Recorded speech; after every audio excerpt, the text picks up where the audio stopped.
जननीं शारदां देवीं रामकृष्णं जगद्गुरुं पादपद्मे त्वयोश्रित्वा प्रणमामि मुहुर्मुहुः। पूजनीय শ্রীযুক্ত মানদাশঙ্কর দাশগুপ্তের লেখা শ্রী শ্রী মা শারদামণি দেবী গ্রন্থ থেকে পাঠ। পৃষ্ঠা সংখ্যা 55। দক্ষিণেশ্বরের জীবন।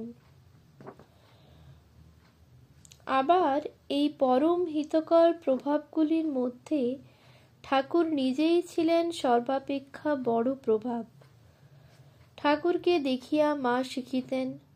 ঠাকুরের ত্যাগ, প্রেম, ভাব, সমাধি, গান, কীর্তন এবং সমাগত ভক্তদিগের সহিত আলাপ আচরণ প্রভৃতি সবই মার মনে গভীর রেখাপাত করিত। দুই একটি দৃষ্টান্ত দিলে ইহা সুপরিস্ফুট হইবে।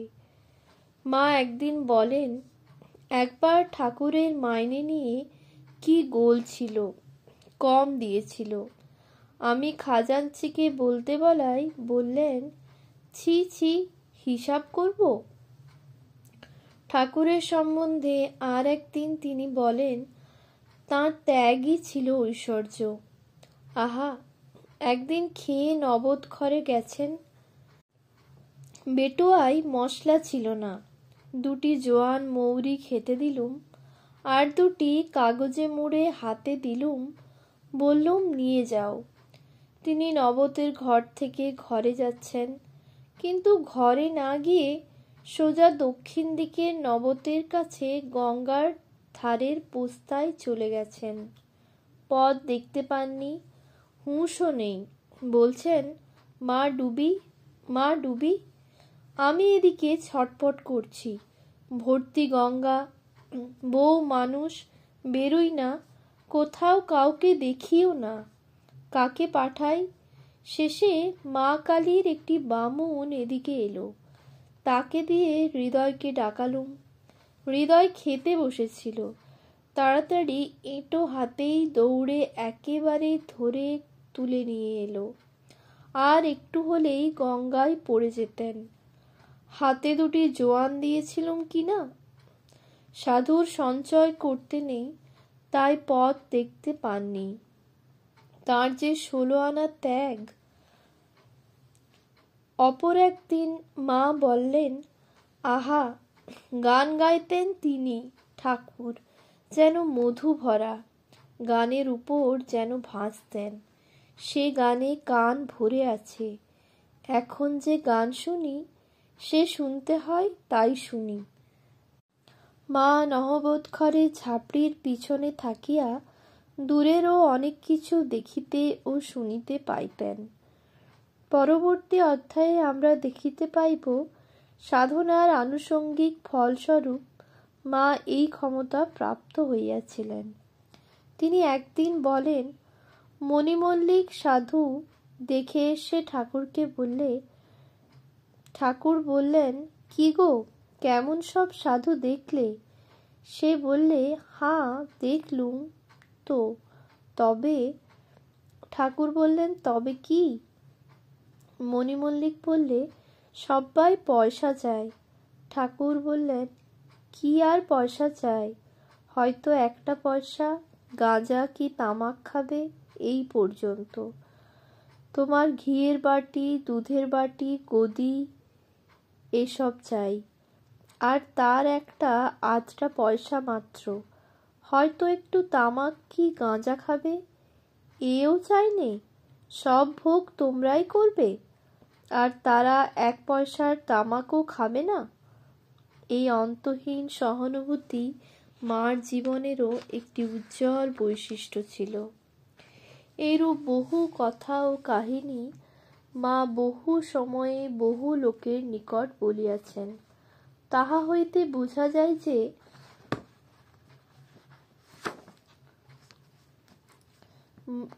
মা ঠাকুরের প্রত্যেকটি কাজ ও প্রত্যেকটি কথা খুঁটিয়া খুঁটিয়া লক্ষ্য করিতেন ও তাহা হইতে শিক্ষা আহরণ করিতেন। বস্তুত মা ঠাকুরকে আদর্শ হিসাবেই গ্রহণ করিয়াছিলেন। ইহা যে ঠাকুরের অবিদিত ছিল তাহা নয়, তবে এ সম্বন্ধে মুখে কিছু বলিতে তিনি স্বভাবত কুণ্ঠিত হইতেন। কিন্তু একদিন এক অপূর্ব আচরণের দ্বারা তিনি এই বিষয়ে মাকে তাহার প্রকাশ্য অনুমোদন জানাইয়া যান। মা একদিন বলেন, দক্ষিণেশ্বরের এক ব্রাহ্মণ কোথায় যাবার সময় ঠাকুরের একখানি ছবি আমার কাছে রেখে যায়। আমি সেখানে অন্যান্য ঠাকুর দেবতার ছবির সঙ্গে রেখে দিয়েছিলুম। পুজো করতুম, নবতের নিচের ঘরে থাকতুম।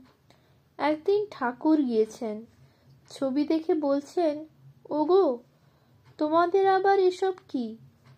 আমরা বোধহয় মা ও লক্ষ্মী দিদি ওপাশে সিঁড়ির নিচে রাঁধছি। লক্ষ্মী দিদি বলিয়াছেন, মা রাঁধতেন, আমি জোগাড় দিতুম। তারপর দেখলুম বেলপাতা আর কি কি পুজোর জন্য ছিল একবার না দুবার ওই ছবিতে দিলেন, পুজো করলেন। দেখা যায় মা পরবর্তীকালে ঠাকুরের এই শিক্ষাটি তাহার লৌকিক জীবনের সর্বময় বস্তু করিয়া রাখিয়াছিলেন। দক্ষিণেশ্বরের জীবন সাধনা। দক্ষিণেশ্বরের কালীবাড়িতে ঠাকুর তাহার ত্যাগ, তপস্যা ও ভাব সমাধি প্রভৃতির দ্বারা যে আশ্চর্য আধ্যাত্মিক আবহাওয়া সৃষ্টি করিয়াছিলেন, তাহার রেশ আজিও সেখানে গিয়া অনুভব করা যায়।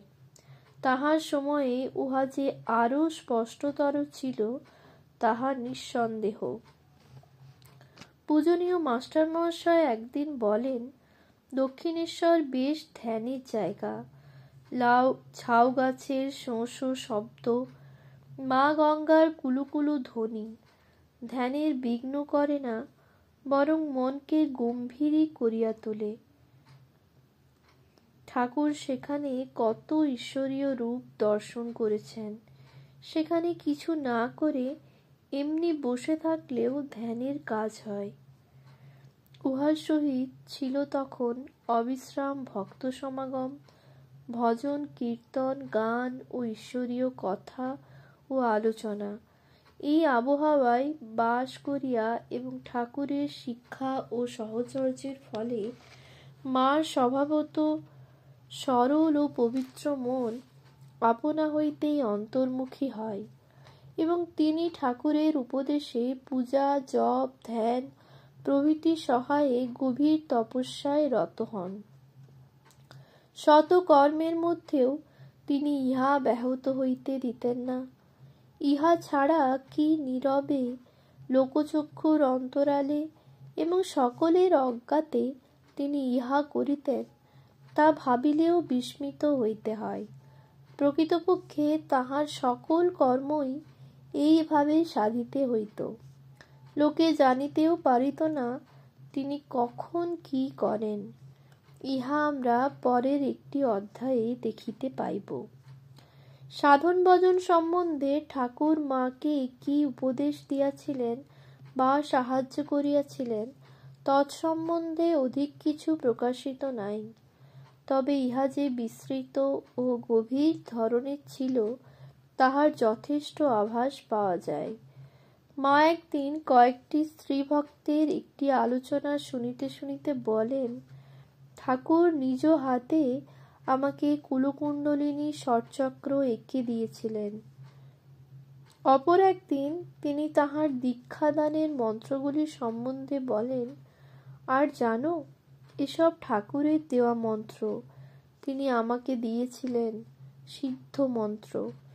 শ্রীযুক্ত আশু মিত্র লিখিয়াছেন, শ্রীমাকে আমরা বলিতে শুনিয়াছি যে ঠাকুর তাহাকে ছেলেদের হাতে খড়ি দেওয়ার মতো কিরূপ আধারে কি মন্ত্র প্রযোজ্য এবং কি মন্ত্রে কি বীজ ইত্যাদি শিখাইয়াছেন।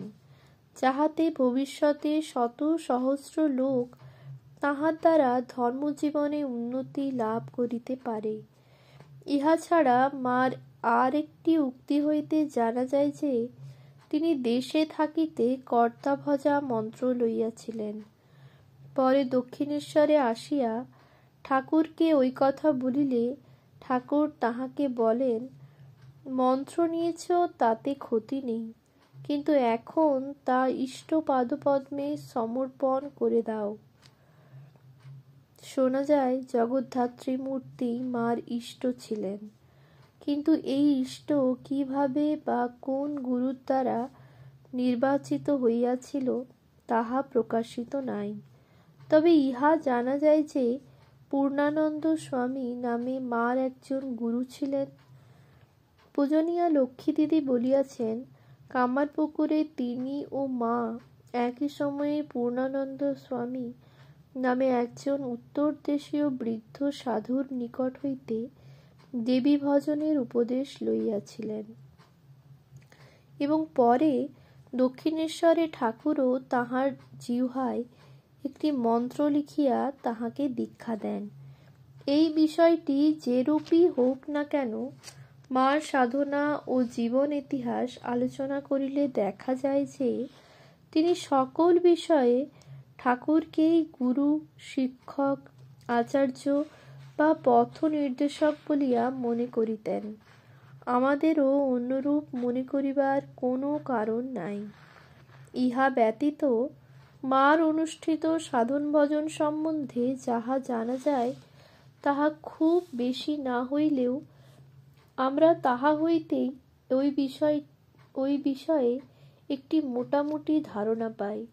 মা সকালবেলা পূজা করিতেন ও দিনের বেলায় যখনই অবসর পাইতেন জপ ধ্যানে নিযুক্ত হইতেন।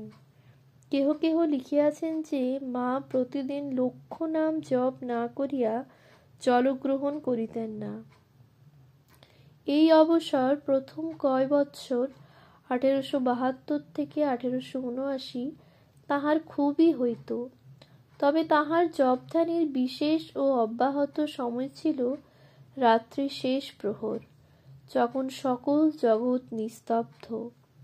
এই সময় তিনি নহবত ঘরের পশ্চিমের বারান্দায় সিঁড়ির পাশে গঙ্গার দিকে দক্ষিণমুখ হইয়া আসন করিয়া বসিতেন। এ সম্বন্ধে মার মুখের একটি তথ্যপূর্ণ বিবরণ পাওয়া যায়।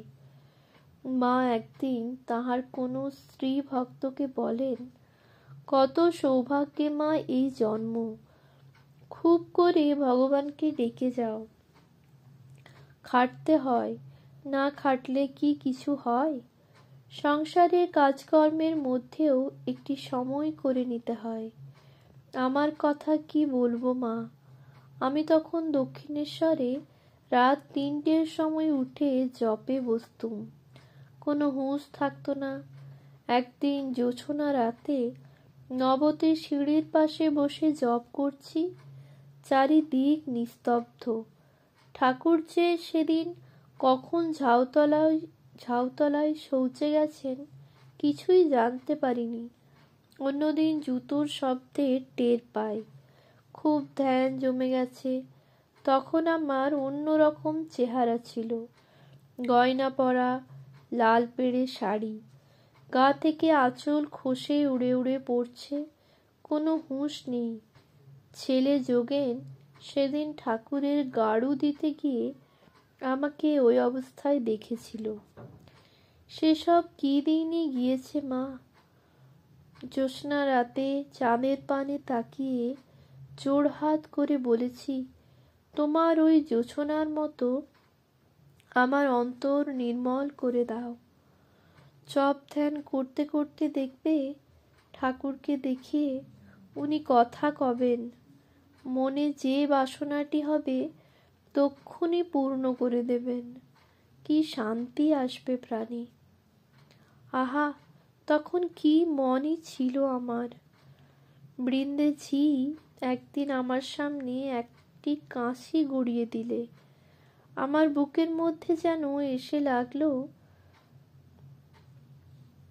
মা নহবতে ধ্যানস্থ ছিলেন, তাই শব্দটা অত লেগেছিল। কেঁদে ফেলেছিলেন। সাধন করতে করতে দেখবে আমার মাঝে যিনি, তোমার মাঝেও তিনি, দুলে বাগদি ডোমের মাঝেও তিনি। তবে তো মনে দিন ভাব আসবে। পরিশেষে মা বলেন, মন না মত্ত হস্তি মা, হাওয়ার সঙ্গে ছোটে, তাই সৎ অসৎ বিচার করে সব দেখতে হয়, আর খুব খাটতে হয় ভগবানের জন্যে। তখন আমার মন এমন ছিল, দক্ষিণেশ্বরের রেতেকে বাঁশি বাজাতো। শুনতে শুনতে মন ব্যাকুল হয়ে উঠত।